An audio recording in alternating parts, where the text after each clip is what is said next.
Welcome to the Stoned Heen View, a podcast series which interviews a range of sport club representatives and leading professional sport club personnel during the COVID-19 period. We find out what these people are doing during the current health crisis period, with some of our most popular sports seasons on hold, being played, and also postponed. I'm Mark Heenan, and today I'm actually going to speak to a special guest. He's probably one of the youngest guests that we've had on this program, and it's also a little bit about not just his sport, but a little bit about his background, but also coping with an injury during COVID. And this person's going through that at the moment, and obviously changing clubs during COVID, but more at the forefront, his work's been impacted, but also his, sport, because they're off season at the moment, he's obviously going through that period. And I want to welcome a special guest today from the Marshall Cricket Club. And I've got to know this gentleman not just through the Marshall Cricket Club, but someone that I've been involved in my local community in the Ballerine. And he's undergone a shoulder operation during COVID-19, and it's going to be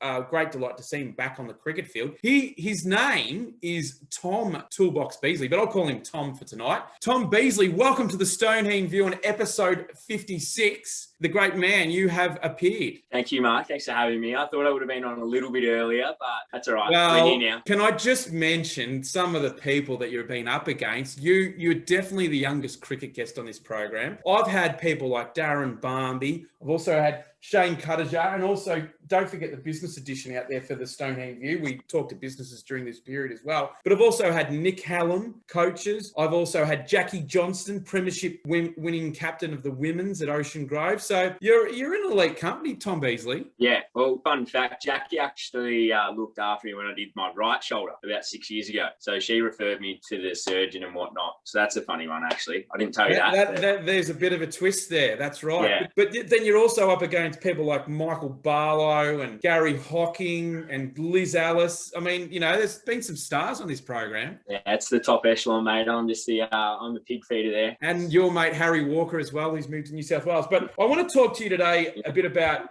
what you've gone through during COVID, and more specifically, not coming into Marshall at the moment, more about where you land in terms of your injury. Now, we'll get on to how you did it just recently, but as you can see, Tom's left shoulder, if you're watching this out here, this is an audio podcast, but also a visual podcast, is that Tom, his left shoulder, he's got it in a sling. Now, do you want to just tell me what's happened since post-cricket season, finished in March, what you've had to go through, and also you've also had, you haven't worked because of it. So just talk us about that. So post-cricket, the shoulder was still playing up and stuff like that. So I was seeing a specialist anyway, and we were umming and ahhing on whether I'd get the operation or not. But yeah, post-cricket, it was still pretty sore and falling in and out, jiggling around and stuff like that. Even down at the pub playing a game of pool. Once it kind of just slipped a touch. So I thought, oh yeah, that's probably not great. So yeah, got it fixed up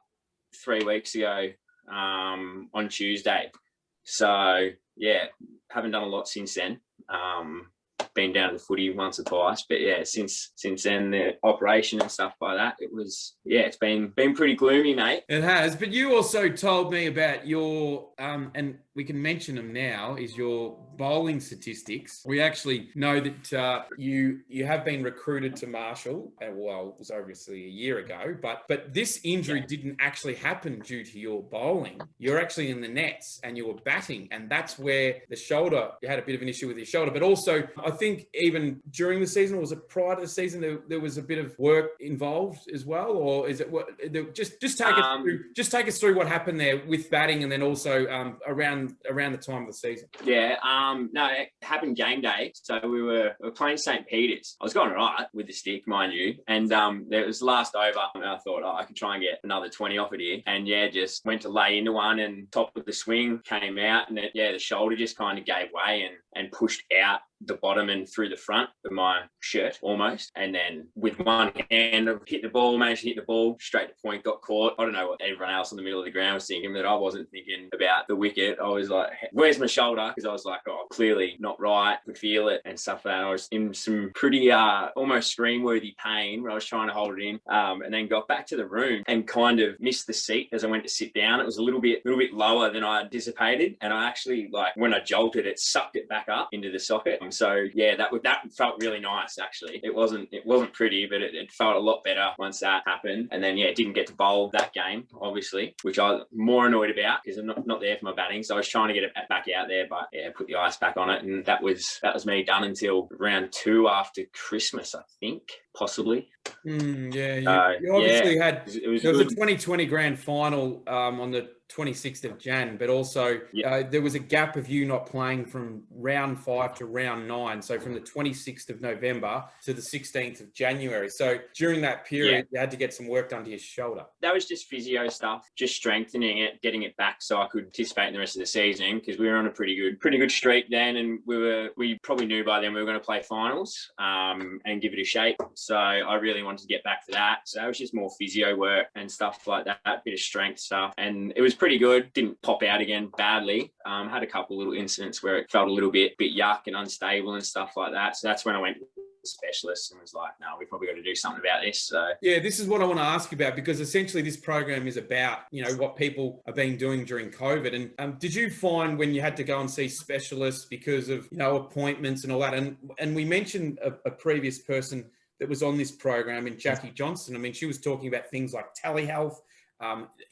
She had to sort of go away from her career as being in sports medicine and just focus on the health and well-being of others, how they see their patients. I mean, with yourself, just talk us through that period in seeing doctors and surgeons around COVID. And did you find that the waiting times had increased? And with some of these people in the medical world, not so much reluctant to see you, but there was a bit of a reluctance and not wanting to see the patients because of the COVID? The wait times were definitely, I hadn't experienced wait times like I had before that. When I first did the x-ray, see if there was like any bone structural stuff wrong with it, that was like 8 or 9 days or something from when I called till I could actually get an appointment. So that was I'm guessing like probably more spaced out appointments and stuff like that, possibly, or probably not seeing as many patients. I'm not sure, but that was a long time. And then even to go see the specialist at times, like I'd make an appointment and I wouldn't be able to get back in for 6-7 weeks, or I'd call and be like, oh, we can get you in 2 weeks or 3 weeks or whatever. I know specialists are usually pretty packed out because they've got their surgery days and post-op days and stuff like that. But yeah, that was another pretty decent wait. And the MRI as well was another massive wait. And even places weren't doing MRIs where they usually do, just to kind of condense it a bit. So it's just more one spot. They didn't have 10 people going off for MRIs at different spots and stuff like that. So yeah. Just come back to those dates. So obviously you didn't play between the 26th of November and the 16th of January. Do you think in some ways, because of COVID and in some ways with the influx of, I suppose, demand on, the public health system and getting your situation sorted a little bit, and it was probably a little bit of I suppose, something that happened like, it was a little bit of a setback during the course of that season. Then now you've been able to get it fully fixed up. But do you think you could have come back sooner if it wasn't sort of around COVID, if it was a normal season? Like the cricket season's kind of matched up with previous seasons, regardless. Like I know we've played more one-day cricket and stuff like that. I still probably would have waited anyway. Oh, it depends. Our ladder position had a big thing to do with why I got it done now and not when it happened. If it had happened at the start of the year, I would have got it done and probably would have been able to get back finals type, the last couple of games of the year, because of that 8-week break in the guts, like through the middle part through Christmas. Kinda, yeah. Or not 8 weeks, but that's the break I had. Yeah, if it had happened round 1, I probably would have been able to get it done and then come back for the back end of the year. But it happened in round 5, I think, or round 6. And then it was kind of like, we've won 4, we've got so-and-so next, we reckon we could beat these guys. So I was like, I should get it done, but I'll just wait. And I couldn't have done a better job, really. I butchered it. Like I did a pretty decent job of the socket. So yeah. It sounds like you were an axeman, or you just like when you just teed off in the nets, it was like a big golf swing and it just went crack. I put the absolute kitchen sink into it. It would have landed over Barnheads Road if I had gotten onto it. Well, you need to talk to your president about Barnheads Road, because he wants to duplicate, and I think everyone in their right mind, and even the governments out there, should duplicate that road, because it is a bottleneck. Yes, and it's very hard to get out of the Marshall Cricket Club some night. Well, it is, because you've also got the competing South Barwon that backs onto Marshall, so there's quite a lot of cars in that Yeah, short and that space, and then busy stretch on that road. yeah, you got some puddles and that sort of thing as well. Yeah. So there's lots of things to sort of overcome. But incidentally, it was April 20 last year, or around that period, that you were announced as a new addition. Now, you're a premiership player at Ocean Grove, but you also played at Prahran, and Andre Schultz and Paul Jubber were keys to that. Giving you the opportunity to further sort of come back and progress your cricket and go into Premier. Yeah. But the opportunity to come back, Corey Walder, who was probably a sparring partner and I believe is a family relation of yours, he's coach at Marshall. But the opportunity to come back and play locally in the region and to test yourself in the GCA. We were pretty thrilled at the time about that appointment, coming back to Marshall. Yeah, it was different. I hadn't, when I went to Prahran, that was a great year of cricket, a massive commitment, a long drive from Wallington to Toorak Park. And if it wasn't for COVID, I probably would have been there this year again. I probably wouldn't have been at Marshall. And I said that to Corey a couple of times. It was such a period of time where no one knew what was happening. No one knew what was going to happen. You couldn't predict that we were going to be in a lockdown for 3 months. And then, Melbourne was stuck for God knows how long. So coming back home and to Marshall and stuff like that was because of what we were going through, the pandemic. It was one of the best years of cricket I had, and feel like I've been there a whole lot longer than just 12 months. So that says more about the club than it does about me. But yeah, I've thoroughly enjoyed the season there, and I'll be back there for who knows how long. Well, that's the great thing, and they've done a lot of work, and I've had an experience playing at Marshall over 10 years ago, and it's a really sort of, it's got a blue collar club, and a lot of the groundwork, they might have not always had access to federal funding or state funding, although during the last sort of election, there was a few promises made, but essentially a lot of work has been done through people that play there, are involved there with their families, and, people that work in trades. I'm not sure whether you've been offered to do any landscaping work as well, but I know a lot of the labour and a lot of the, I suppose, work around the club is come through just, through voluntary and community service. Yeah. And it's one thing that I noticed when I was there. Everyone helps everyone. And that happens at a lot of cricket clubs. But yeah, everyone jumps on the back of everyone, and they're all great. From the committee down, it's a real family orientated volunteer club, obviously, but that's a lot of clubs, and people are always going to say that about their own club, but it really shone through to me just how much those people actually do love the place, and it makes you fall in love with the place. It's infectious. There you go. You've got it. Well, one of the things about you, and I don't know if you look back on your career at the moment, because you're still, I believe, under the age of 25, you were a key person and a key pillar in that grand final for Ocean Grove going back a few years ago now, and you took 6 wickets in that grand final, and you're on fire, and in fact you took 12 wickets, I believe, throughout that final series. And I don't know what sparks you. Is it that raw emotion? Because I just sort of get the feeling that, having watched you from afar, you were sort of making that sort of steady rise, and then all of a sudden, when people were watching you, and you were, I think, when in your early days at Ocean Grove, you were more as a batter, and then you changed to the spin. So just talk us about the change. Say, hey, I'm going to be a spinner, but also the personality in you that brings out the best of you in cricket, and your experiences in that grand final. Oh, the change to bowling kind of happened. Hugh and Bettino, Wombat moved down from the Deakin Cricket Club in Melbourne somewhere, and I lost my spot as a wicketkeeper in the ones, and I was like, I wasn't the strongest bat. And that proved to be right after round 3. I think I'd made 2, 0 and 0. So I got dropped and went down to the 2s and went pretty well there. Got back up, but just didn't really do a hell of a lot. And then ended up winning the 2s flag that year, had a decent back end, and thought, oh, it could be my year with the bat. And then I was always bowling off spin and stuff in the nets, and taking the mickey and stuff like that, and always my jovial self. And there was a few blokes who were like, oh no, come on, you can bowl, get serious about it. And I bowled in the final series for the 2s and took 8 or so wickets again, and bowled all right, pretty economically. And then the year after that, next year, that's when Anton Schultz kind of moved down to Grove and was like, oh yeah, you can you bowl, why, where do you play? And I was like, man, I know I'm a wicketkeeper. I don't actually hardly bowl in a game ever. And he goes, nah, don't twist me arm like that, Sherbet. Come on. And I was like, nah, seriously, I've never played an A grade game as a bowler. And he go, right, round one, you're in our side as a bowler. And I think I bowled like 8 overs and went for 30, didn't take a wicket. That was against Anglesey, and I was like, oh, I can do this. And then, just flowed on from there. Round 3, had 8 against Drysey, 8 for 80 off 24 overs or something like that. I got tapped a bit, but still took 8. So I hadn't taken a 5 for before then. I ended up taking 8. So that was pretty nuts. And then from there, it was just like a whirlwind. It was nuts. But yeah, and so that's how the bowling thing all started. So I'm still pretty fresh. I only had 3 seasons behind the wheel, so to speak. I was going to say it's a pretty recent addition in a lot of ways. But if you look at you as a whole, I mean, what strived you from being like, this trying to improve your skills, not just with wicket keeping batting, but you just shot to fame. I mean, everyone loved you. Everyone, you had that nickname Toolbox, and we can't forget. And hello to Hugh and Bettino out there, because one of the things I remember about Hugh and Bettino was that he rocked up with a white helmet when he was at the club. He came the previous season, he was finishing off, but that final series was incredible. As I said, I mean, that what you had with the bowling, and you pretty much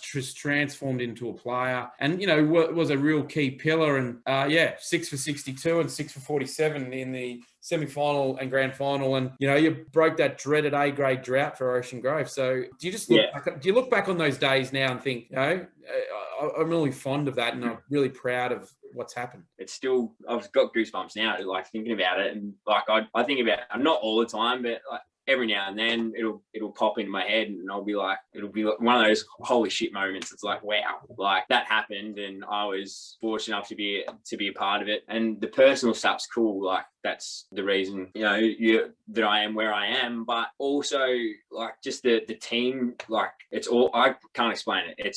It's wicked. Like I'll have those 11 blokes that I played with for 5-year reunion, 10, 15, 20. We're all in walking frames in 40 years. Like that's the stuff that I'm looking forward to. I'm sort of waiting for it to happen at Marshall, because I can sense that there's that sort of, team camaraderie, and, everyone's sort of got their unique personalities. But I think what you're trying to say is the hairs stand up on the back of your neck in that sense. That's a good way of sort of. And I want to do it. I want to do it again. I want to do it for Marshall. I want to help Marshall bring home their next cup and whatnot, and to be able to do it with Corey and not even Corey now, like that group of mates. I've been there 12 months, and we're as tight as. So it'd be special to do it there, special to do it at Grove. Like I've been there since I was in nappies, and I think that's why it puts the hairs on the back of your neck. Right? Yeah, and obviously, one player or one person involved with that club, and who knows, in the coming months we might have a podcast with the captain and coach of that club, and Paul Jubber, but also, you got a lot of good friends there. Hello to Jackson and obviously Paul Jubber, Jackson Kent, that is, and there's a lot of close people at your family. But I also want to talk about some of the things that you've had a challenge during COVID, particularly from a work point of view with landscaping. You can't work at the moment. And I don't know what you're doing on a daily basis. I mean, getting your medicals checked out and making sure that you can bend your arm to a certain degree level. Just talk us through that, and how much of an impact it's had on your work life. For me, like my work and being able to get out of the house and stuff like that socializes me. Like it's just, that's who I am. I love getting out of the house. Hate being stuck in a room, 4 walls with the TV on. Like this TV hadn't been turned on in God knows how long, and now it's never off because I can't get in the car and drive anywhere and stuff like that. My boss has been unreal. Like he's really understanding, and it's not just about work now. It's about work if I do run my own business. I don't imagine if I had to get this done in 10 years time when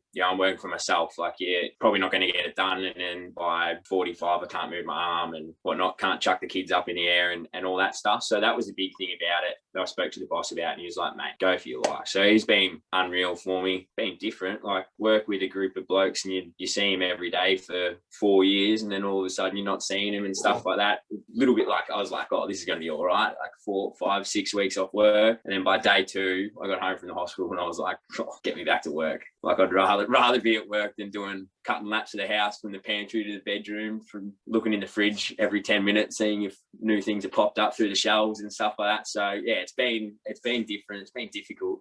The sleep-ins have been all right, but also too, where's the arm And just so the viewers know out there and the listeners know out there that this isn't your bowling arm, it's the left arm. No. So I suppose that's a good thing. But at the same Yeah. time too, where do you have to get the arm back to? Like, how many degrees is it at the moment? So it's locked at, say 90. Mm. So in the sling from shoulder down, L-shaped at 90. It's got to be, that's for a month. So that's start physio and rehab stuff on next Thursday. We've got to get it from there. Well, at the moment I'm doing little elbow exercises, so my elbow doesn't lock and seize and stuff like that. Hopefully by what is the 8-week mark? So eight weeks post-op, hopefully I can kind of get it up to here. So from 0 to another 90 degrees. And then 3 weeks after that, hopefully I can get it up above my head. And then I can start doing some resistance work, getting it from kind of there to there, pushing out till I can get it all the way back and stuff and across. So yeah, it's a long process. It'll probably be about 3.5 months by the time it's done. Do you feel that you'll have a new arm once you come off? Will it feel like that? Oh yeah, I had this one done, my right arm done when I was 18, and it hasn't missed a beat. Like, it's ridiculous. So yeah, I used to, like, this one would slip out during footy and stuff like that. Very similar to this. Like, I'd put my hand up above my head and it'd slip and stuff like that. Throw a ball, and because it was my throwing arm, I had to throw underarm, well, not underarm, but sidearmed and stuff like that. So it wouldn't slip out mid-game. But sometimes pressure cooker situations, you'd pick it up, bang, and it'd be like, come out. But yeah, so I know the results. If it's anything like this, it'll be tip-top. I won't have to worry about it again. So, yeah, which is good, which is promising. I think, as I said, part of the program is talking about people what they've been doing COVID. But with your job, particularly with the landscaping side, is that even last year when COVID hit, because you could sort of stay socially distant in a lot of ways, and you were outside. Geelong, or outside of metropolitan region, didn't have that 5-kilometre radius. So I suppose in some ways, other industries in work would have felt probably the impacts a little bit more. But even though you might have had some restrictions with your work, you were able to still work during the start of COVID and throughout last year. Yeah. So we had a couple of jobs up in Melbourne and stuff that we kind of had to get out of there as quick as we could. And then we had a job in Gisborne, which wasn't classed as metropolitan, so it's Macedon Ranges. So we were traveling up there during the start of COVID and stuff like that, and that was a massive 20-30 acre property. So yeah, the social distancing thing at work was, we didn't really have to worry about it. There was so much room out there, it wasn't funny. You didn't have to wear masks? We didn't. You didn't have to wear masks or sanitize? We probably were supposed to, but I don't think we did. I think there was a patch where when it got when it was quite scary, I think the start of the first big lockdown, everyone kind of thought, oh yeah, here we go. So it was masks on for a bit.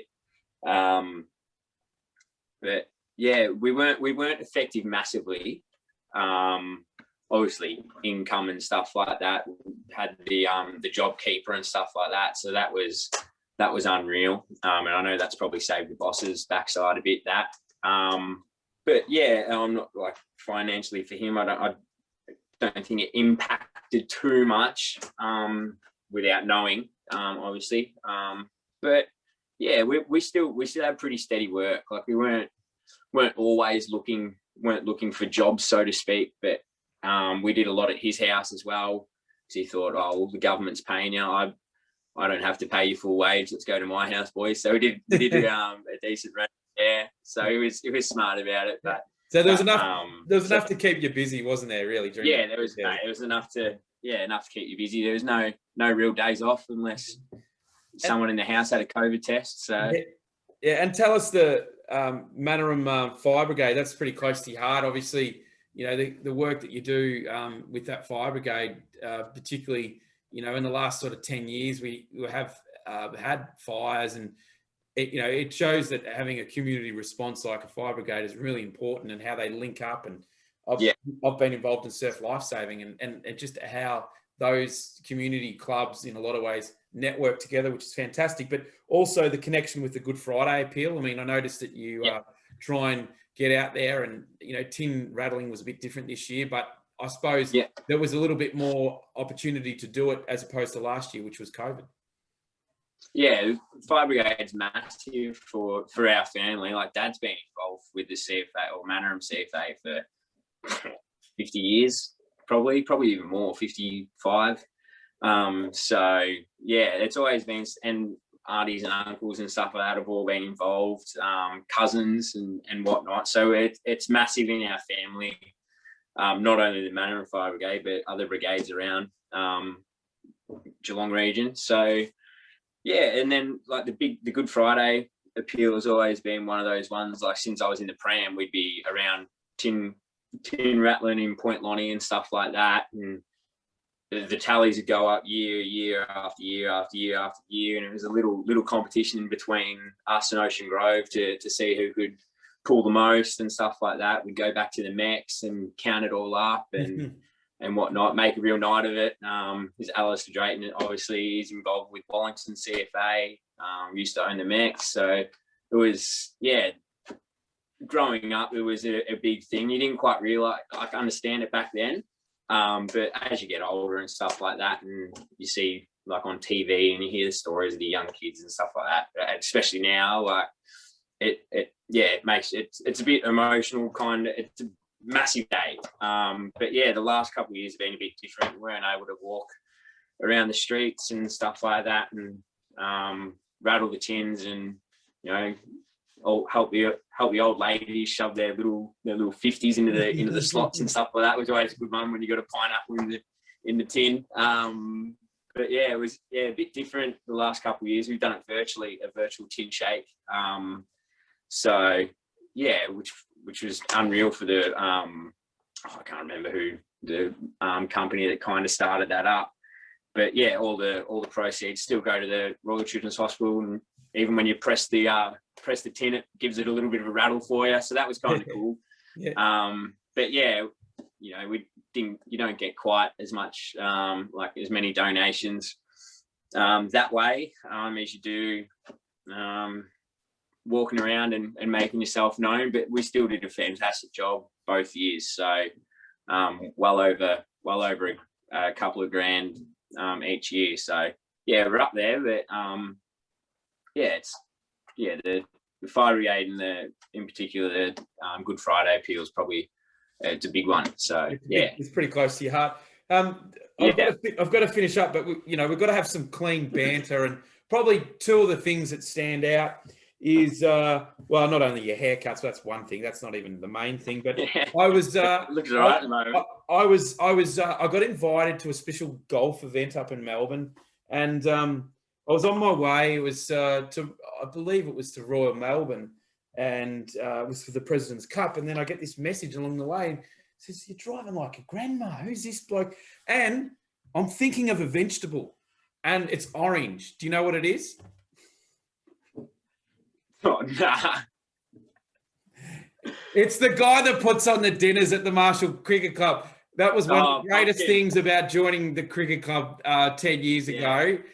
Having those dinners delivered, and he's quite a character.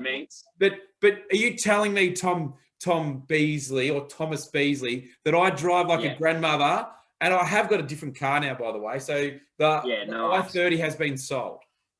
Yeah, nice. A little sky blue i30. Oh, you know what? Moonlight blue. It's upgraded to the Hyundai Kona now, mate. Yeah, nice, mate. I hope it's a little bit more of a masculine colour for you, mate, because you need it. Yeah, it's a white colour. Yeah, there we go. That's all right. That works. That's fine. I'll pass that. Yeah, and you love those hot dinners. I see it. I'll order this. I'll have this. Thanks, pumpkin or whatever. Yeah, so no, they get a good run, and pumpkin's unreal. Yeah, and no dishes this year too, so it was all in little takeout boxes. So didn't have to get your hands dirty. Oh, you didn't have to wash the dishes. Yeah. Hey, yeah. You didn't have to wash the dishes. So all cardboard, all recyclable. So we weren't doing the old earth any harm. So no, it was good. this Well, year. So hopefully next year he keeps little takeaway subs so I don't have to get back in the kitchen. He might have added a little bit of GST to the price of that because he had to get the boxes. Yeah, probably. Yeah, probably. But they're that's good. pumpkin. They're good value. So if anyone's out there, Yeah. the roast in Latrobe Terrace in Geelong, head on Yeah. down. So there you go, pumpkin. Yeah. Don't say I didn't help you out. There you go. Nice little plug there, pumpkin. Yeah, there you go. And some of those weird haircuts that you've had during the journey. Yeah. So I started rocking the mullet a couple of years ago. Grew that out, and then during the first bit of COVID, April, probably this time, I chucked a rinse through it and tried to have it go bleached, but it kind of went orange because I didn't put any out. I didn't know what purple shampoo was. I hardly knew what pet shampoo was in the first place. So that didn't work out, but that slowly grew out. But I didn't go to the hairdressers. I just kept getting the scissors and chopping it out and stuff like that. Well, you know who I thought... Yeah, the mullet kept growing. And sorry, this is your natural colour now, but you know who I thought you were? Yeah, you were sort of like... This is it now. When I saw you last year, you were like a cross between Eric Banner, as in Poiter, and also Ron Burgundy. Is that true that you're trying to create the two characters? Yeah, probably. Yeah, intertwine the two there. So Poiter's a nice bloke, but Ron Burgundy with the mustache and whatnot, kind of. You'd send me a photo every now and then of him just to remind me where I came from. So absolutely. I think that's one of the great things about you. You thrive on that personality aspect, and you're a lovable sort of character within the club. And I'm sure you've met a lot of good characters at Marshall. And it's been a great delight to have you on the Stoned Heen View to just talk about how you're going with the shoulder and all that. And obviously, I think the plan would be for you to get back, when the new season starts, but also get back on light duties at work soon. Yeah, get back behind the wheel. That's step one, mate. So that's not too far away.